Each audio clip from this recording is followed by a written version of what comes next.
called CSAC.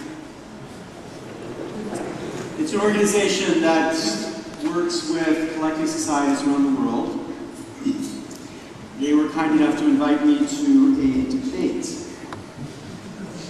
debate at the Copyright Summit, their first, as they promised, annual Copyright Summit held in Brussels at the end of May. This was a debate between me and a guy named Brett Cottle, a guy who's a leader, one of the leading copyright collecting society members from Australia, a man who has very high status in the CSAC organization. And as I explained to people who came to the legal day, first day of this conference, Creative Commons Legal Day, you have to kind of imagine what this experience was like. By kind of imagining what it would be like to be standing before the Republican National Convention, a place where they have signs like this, Bush is my hero, charged with the task of debating whether terrorism is good, George Bush on one side, you on the other side. The point is, no one would hear a word you're saying because it's been framed in a particular way, so that they understand whatever you say, it's got to be on the wrong side. So that's how this debate is framed. Me versus the Collecting Rights Society. And as you can imagine, there were lots of fun exchanges which followed from that particular framing. But before this debate, there was this fantastic panel. It was titled, Can Copyright Owners Get Any RESPECT? And yes, that is the RESPECT from this fantastic song. That's what they wanted. Aretha Franklin is what they wanted. They wanted the respect as copyright owners for copyright. And they were trying to ask, how is it, in this panel, they could inspire respect? And I sat there listening to them, and more importantly, listening to the responses to the debate that follows, and thought, how do they get respect? How do we get respect? How does the work of our movement get respect, the respect that we deserve?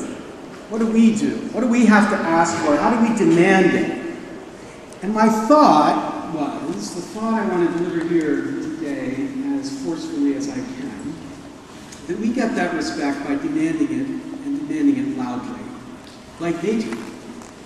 We get it by demanding it loudly more often than we do, in every single context that we can. No more Mr. Nice Guy about this question. We need to demand the respect for the work that we're doing because it deserves this respect. It deserves more than a whistle, but it deserves respect. So who are we in this movement demanding this respect? I come from one part of this movement organized around this symbol for Creative Commons. What is Creative Commons? Well, we spend extraordinary amount of time explaining this idea. Many of you get it. Most of you get it. You can understand this movement as a movement of open source for culture, except I'm from the Free Software Foundation, and I don't like the word open source, so I don't talk about that much. Or you could describe it as a kind of user interface for copyright. Right? So copyright is this regulation of culture, regulation of almost all culture, regulation that now extends for almost 100 years, without claiming that anybody needs it, without actually asserting that anybody who gets it wants it, without even identifying who is the owner of this culture. We don't even know who owns what. This system regulates culture. Now, I believe copyright's a powerful system for regulating culture, and properly balanced, a good system for regulating culture. But it's extraordinarily complex. Its power comes from its complexity. And when you think about that, you might think of an analogy. You might compare the copyright system to the command line interface that we can still access on our computers. An interface that gets to the core of the machine through things like DOS or Unix or the latest version that sits on your machine. You can get into your machine and you can connect to it like this. And for geeks, that's great. But for most people, that's like this. Wildly too complex. So in the computer environment, what we do is we layer an interface on top. To make it simple for people to connect to this complexity that's underneath so they can deal with it without knowing how to code. So from that kind of standpoint, you can think CC is nothing more than a user interface, a UI for this geekily complex copyright system.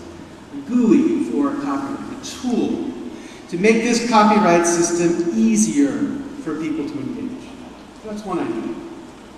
But then you say, well, is it just a tool? And no, it's not just a tool. It has another function too. That function is to signal something important about the people who are using and displaying this sign.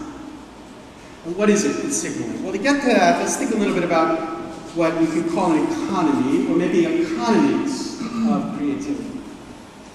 One part of those economies you could think of as the commercial economy. Commercial economy is that economy which revolves around these things. Money. It's the economy that CSAC is at the center of supporting. It's an economy where the logic is if you perform, then we'll pay, or if you perform more, we'll pay you more.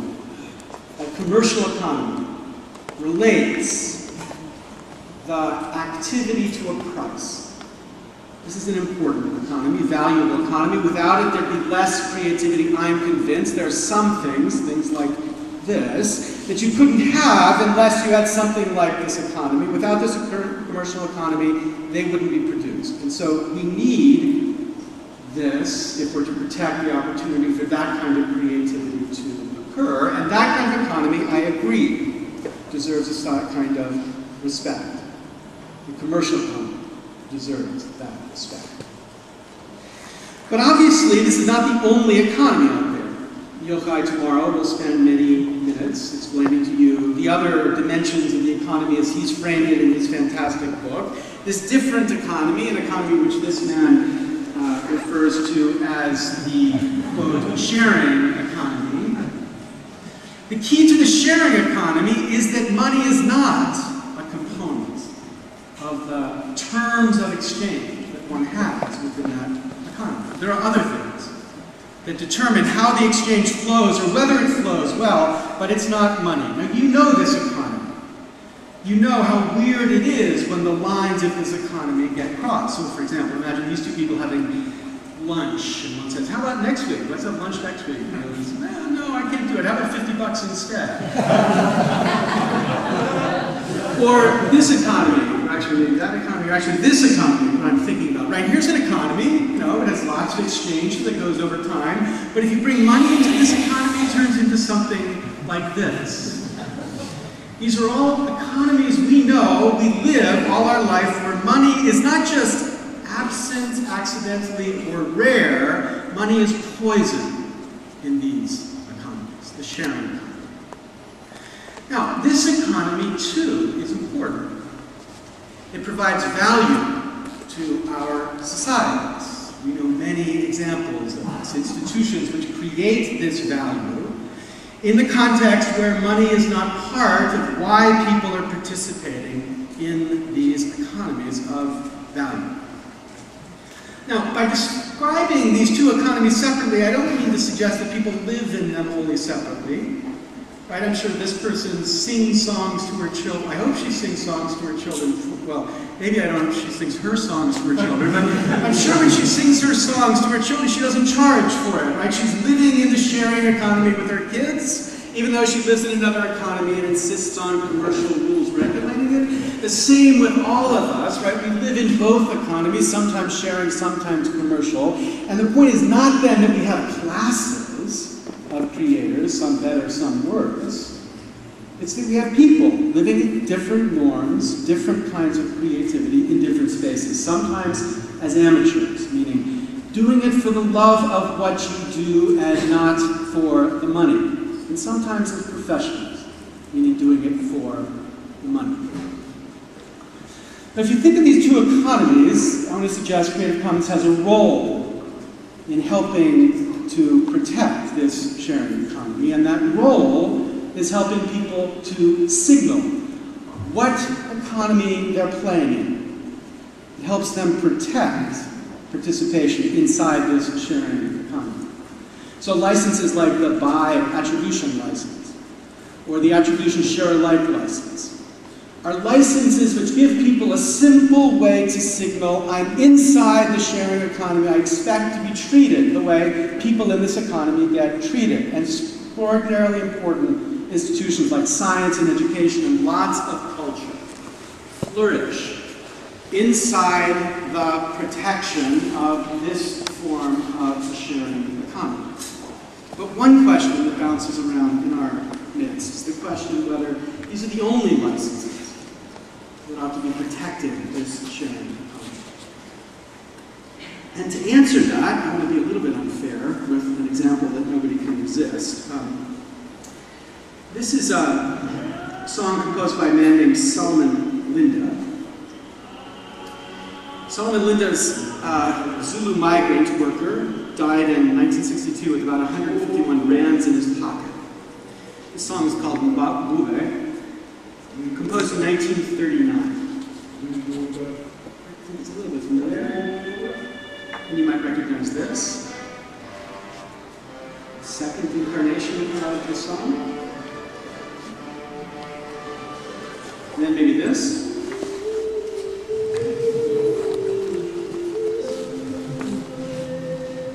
This song had many lives.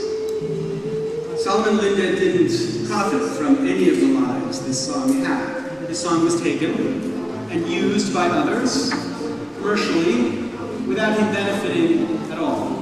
Finally, his estate in 2006 settled a claim against Disney for an undisclosed sum to rectify that treatment. Now, you might say, well, under the range of licenses we're describing here, that type of behavior would be totally fine under the by license. And of course, if Solomon wanted that, that might be okay.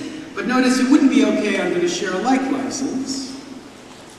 Because if you include a film and some music in the film, that's making a derivative work. You'd have to release the work under a derivative share-alike license. And of course, that's going to happen by the Disney Corporation when hell freezes over. So this would have protected the use by the Disney Corporation of this song for that purpose. But what about a different example? Here's a photograph that Alan Sandquist posted on Flickr.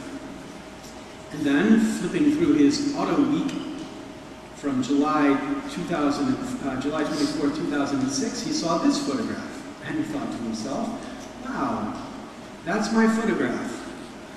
And my photograph was used without my permission, without even acknowledging me, but it was used consistent with a share-alike requirement, because by simply reproducing the photograph, you haven't made a derivative, therefore you aren't requiring of anybody else anything in return. So this would have been okay under the by license, okay under the by share-alike license, but the point that Alan certainly felt was that this was not enough protection for the kind of economy he felt he was in. He felt he was in an economy where people should be able to share his work for certain purposes, but he didn't want his work put and used for different purposes. And because he wanted to protect from that kind of exploitation, this picture, we developed what is really the most common restriction in the Creative Commons world, the non-commercial restriction. Because for some forms of creative expression, to protect the sharing economy requires a kind of restriction different from the restrictions of share-alike and the non-restriction of attribution. It's functioning the way share-alike functions with, for example, free software, by requiring, in the free software context, the golden rule, share and share alike, and in this non-commercial context, by requiring that you not exploit without permission. It's functioning to protect a community, a sharing economy around this, but its objective is exactly the same, to provide a tool to protect the creativity within that sharing economy. Now, after describing this idea at the CSAC event, somebody came up to me and said, well, that's great, you're helping artists to starve. That's your objective. And my thought to respond, although I was too polite, too weak perhaps to say, was, no, actually, we don't do the commercial economy. You guys do the commercial economy. You help artists starve well enough without us. But the more fundamental point was that that's not all that we think we want to do with the Creative Commons licenses. Beginning to explore ways to enable artists to cross over from one type of economy to the other. To cross over in the sense of moving from a sharing economy to a commercial economy when they want to and when it's appropriate. And again, that's a function of the non-commercial license. For example, we have architecture now in our beta on the labs page, which functions like this. Here's a site called BeatPig. If you click on the CC icon there, you get a Commons deed which has this new component. It says permission beyond the scope of this public license is available at Beatnik. If you clicked on that, it would take you to a place at the Beatnik site where you could license the work commercially. So this enables the creator to set this work free in a sharing economy, but if they want the work used in a commercial economy, to enable a simple way to cross over. And therefore, to enable this extraordinary kind of creativity we're seeing the net inspire, this bottom-up creativity where when you create, it's not as if you choose to either not share or share in a context where your work is exploitable without your permission. This creativity is what this economy and these techniques attempt to protect. And so that's part of what Creative Commons is about. Open source for culture, UI for copyright, signals to give people an opportunity to say where they want to be and where they don't want to be, and an opportunity to cross over if in fact that's what they want to do. And Creative Commons is part of this extraordinary organization. In this organization, it stands with organizations like Wikipedia, the Open Access Movement, the Open Education Movement, the Free Software Movement, movements, all of which are dedicated to building freedom into the space of knowledge and culture. Now, part of what it is to demand respect is to first take pride in that movement, to defend it, to build it, and defend it by explaining to people what its purpose is, to defend it by responding to those who don't get it. And there are many out there who don't get it. It's easy to see why. Innocently, you can understand why people innocently don't get it, because we have, in a certain way, allowed the other side in this debate to frame it in a particular way. To frame this debate as if it's a debate about piracy. When we are fighting to defend, for example, peer-to-peer, something which as the board member of the EFF, I voted to take a case to the Supreme Court to defend the rights to peer-to-peer. But in contexts like Napster and Grokster, when we fight to defend peer-to-peer, even though we have principled reasons for those fights, 95% of the world understands that what we're fighting for is the right to, quote, steal. Now, in some worlds, it works well to say that you're fighting for the right to steal. In some places, for example, a place like this area of the world, we have parties that organize themselves around this ideal pirate party, which, of course, isn't quite a party devoted to stealing. It's actually a party that's got very subtle, interesting reforms for copyright, but it appeals to a certain idea which in popular culture has nothing really to do with the subtle reforms they advance. But my point is that that understanding fails in most contexts that I know, fails to win people to our side. So as we argue for what's right, we're understood to be doing something that's wrong. As we advance what is a truth, the defense of these systems, it's misunderstood by people who think that what we're defending is the right to, quote, steal. As if all we want from this movement is the right to, quote, steal. I think we need to respond to this idea about us. To respond by saying this is not a movement about about the right to take, it's a movement about the right to create. It's not about stealing, it's about sharing. And it's not about quote sharing, meaning sharing with your 10,000 best friends. It's about sharing in the sense that a freedom to choose by the author, the artist, the scientist, and teacher, these people should be free without being told by a government, a corporation, or a society how they must choose. They should be free to choose to make their work available to others on terms that they believe respects the reasons they have created. As a scientist, respects their commitment to ideals about sharing knowledge. As a teacher, to the ideals about teaching as a creator of culture, to advancing and spreading the culture. We have to defend this. Actually, you have to defend this. You have to be more involved in the defense of these ideas. There was, after this debate, a piece in this wonderful newspaper, The Register. Midway through the piece, this is what they said about our movement.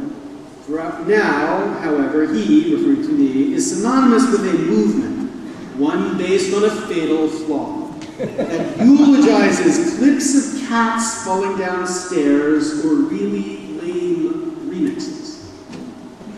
I think I know something about this movement. I don't think it has anything to do with this type of eulogy. And this type of claim needs to be responded to, something to respond, to do something about it, to respond, to defend the movement, not to defend me here, but this movement. Because this movement will be vigorously and actively attacked. It is. You will be attacked.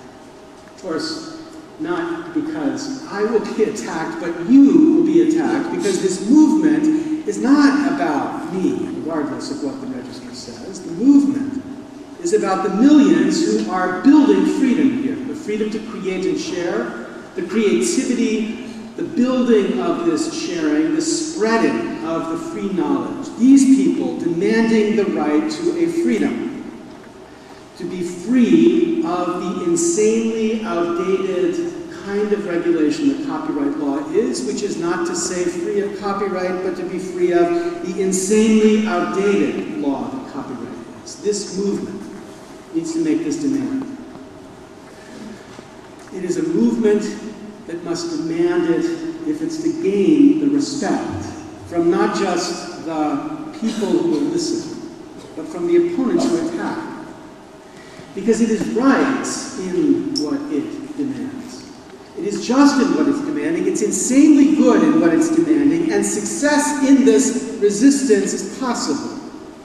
There was an article in an international publication which was talking about this conference, that among the people invited to the CSAC conference is Lawrence Lessig, Stanford professor, who chairs a Creative Commons anti-copyright project. So I wrote a letter and I said, what the hell? How could you possibly characterize this as an anti-copyright project? The response from the author was, yikes, boy, those were words poorly chosen. My apologies, and corrected. And even this organization has corrected the radical mischaracterizations of what in fact happened. But then bizarrely, at the end of the statement explaining their corrections, this text now exists on the webpage.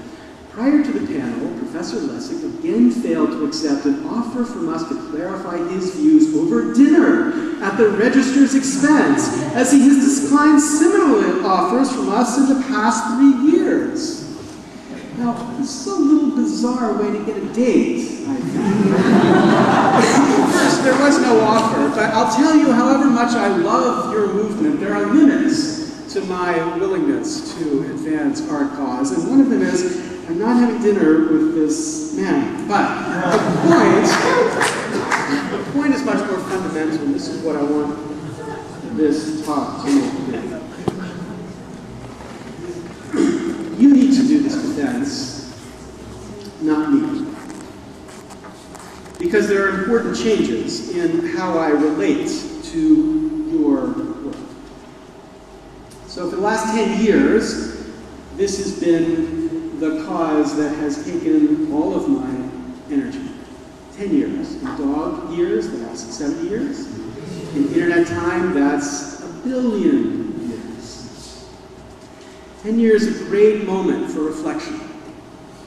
10 years is a useful term which to think back on what's been accomplished, what has to happen.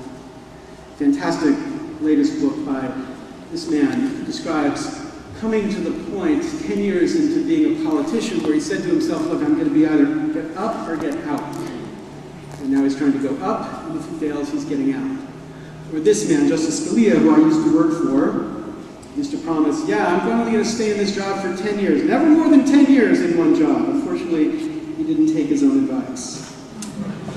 But the point is, this 10-year point is a point to reflect on this cause. And as I've reflected on this cause, I've recognized the insanity that's associated with what we think of as copyright law.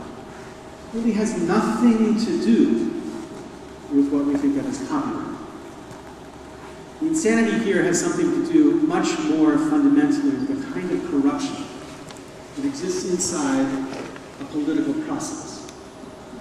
Kind of economy of influence, at least in the United States, that controls how government today functions. It means that it's not idiocy here that we need to worry about. It's not that there are idiots who are controlling the government. It's just instead that the people controlling here only listen, only hear what money will buy. This is a general problem. One of the great fears I think my country has to face in the context of global warming is the increasing recognition by people around the world that not just did the United States not take steps to advance the fight on global warming, the United States took steps to slow the fight on global warming. Why? Because the corruption inside the government, not by bribery, but just by forcing people to understand the story as money would tell it, slowed us from recognizing this threat. Or healthcare in the United States, same story. This problem is a general problem, fundamental to the failure of democracy in my country. I won't speak elsewhere. And this problem, I want to be my problem. I want it to be a new problem, another 10-year project. Now that doesn't mean I'm leaving what you think of as Creative Commons. I still am the CEO and I'm still on the board of the iCommons project, but I will be leaving in the next couple of weeks these other organizations with whom I have spent the last 10 years fighting. And it does mean that I want to step aside from this role where people would think that our movement has a spokesman and that I am its spokesman. That's not who I am. This is your movement. And it's a very good thing that this movement finds voices outside of my own. It is filled, this movement, with amazing leaders. The iCommons board has tried to collect some of them, but there are many more beyond them who are not yet here. This movement has the potential to be the most important social movement internationally for changing the way we think about access to culture and knowledge. And so I'm asking you to take this movement into yours, to make this demand for respect, to earn that respect. And in taking this movement and demanding and earning that respect, you're making a very old man, that's me,